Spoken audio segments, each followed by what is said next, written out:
यार ये एक वॉर लाइक सिचुएशन चल रही है पूरी दुनिया में इस टाइम।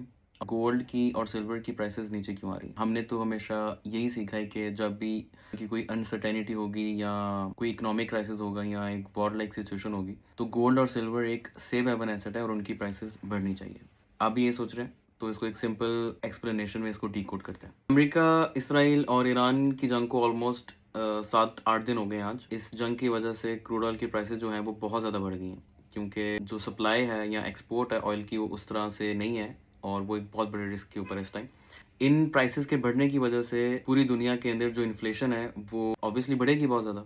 हायर इन्फ्लेशन के रिस्क की वजह से जो सेंट्रल बैंक्स हैं उन्हें अपने इंटरेस्ट रेट्स बढ़ाने पड़ेंगे, और अगर USA central bank interest rate जो है वो इंक्रीज़ करते हैं तो इस इंक्रीज़ की वजह से जो यूएस डॉलर है वो स्ट्रांग होगा। तो इसका मतलब है कि अगर यूएस इंटरेस्ट रेट्स इंक्रीज़ करता है तो यूएस डॉलर इंक्रीज़ होगा, जिसकी वजह से there will be a pressure on gold and silver. अगर हम बात करें कि इस क्राइसिस से पहले जितने भी सेंट्रल बैंक्स थे, उनकी जो मॉनेटरी पॉलिसी थी वो एक लोअर इंटरेस्ट रेट्स की पॉलिसी थी।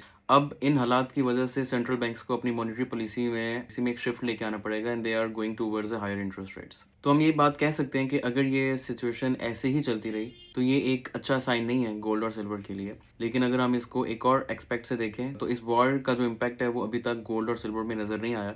अगर एक दफ़ा ये इन्फ्लेशन का इम्पैक्ट प्राइसिंग हो जाए कमोडिटीज़ के अंदर तो आपको एक बहुत बड़ा जंप नज़र आ सकता है गोल्ड और सिल्वर की प्राइसेस में।